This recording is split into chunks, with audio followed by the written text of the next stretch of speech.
And I do have small children that, after listening to Dan and all these things that that we were supposed to pay attention to, and I have small children, it's an eye opener to prepare and to prevent any of these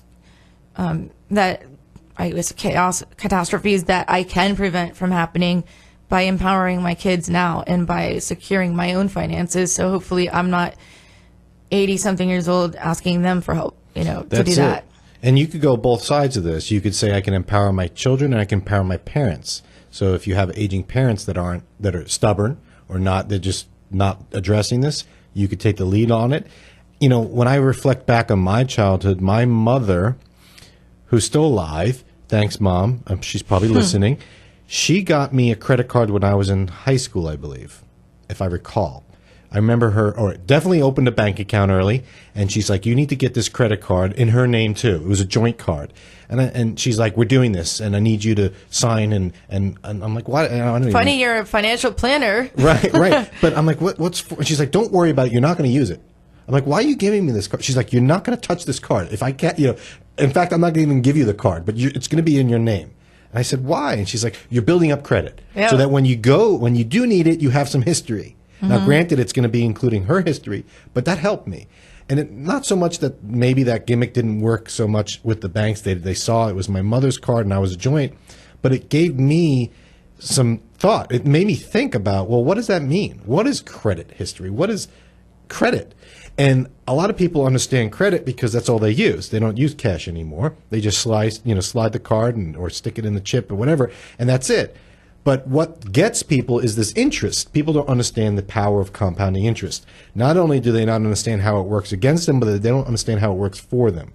As an example, I'll give you a case of a 74-year-old man that approached me and said, can you help me with my finances? Now, we're talking 74 years old now. He figured it out by now.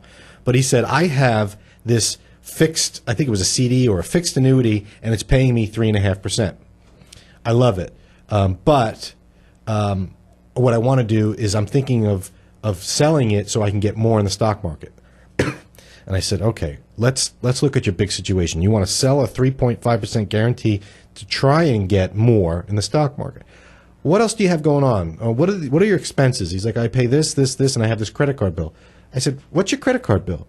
Turns out he had about $8,000 worth of credit card bills, and his interest rate on that was 24%. He was 74 years old. He had 24%. I said to him, what are you chasing after 3.5%, 5%?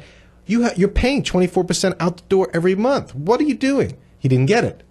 I said, if I can give you a 24% return right now, would you take it? He's like, yeah, absolutely.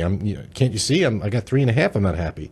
I said, I can give you 24 right now if you sell that and pay off your credit card debt. And then it clicked. He's like, oh. I'm like, think of the money you're going out the door. Now, it's not coming in. The money's not coming in, but it's not going out the door, which is just as good. And I think that people don't understand that having credit card debt, meanwhile they have money in the bank that they're trying to get a good return on, doesn't make sense to me. Because at the end of the day, the net is outflow. People need to understand that. In addition, they need to understand that if you start early, if my kids were working now and I can get them in an IRA or in some sort of savings plan, I would do it now, because if you get compounding interest working in your favor, by the time they're in their 30s, they've already got a little nest egg going that they can use for that emergency. Think about Summer that called. If her daughter had put money aside on her first job when she was working, hopefully, 18 or something like that, and she just started putting money away and didn't think about it. Most kids don't do that. They spend on gas. They want to spend. If you can get them in the mindset of putting money away early, teach them the value of that, delayed gratification, huge thing in finance world, because that's where you go when you're in a true emergency. I love that, delayed gratification, because we're in a world of instant gratification all the time, and everyone wants instant results, and it is affecting all sorts of things, especially financial and planning, and as well as emotional stability, being able to see things all the way through, doing the work and seeing the results later. And a lot of people want in counseling us to have a magic wand, and they're like, well, I've went to my first session. I don't have answers. Now what? And like, what do I do right this second? It's like, you just, presented the problem. We need to work through it. Yeah.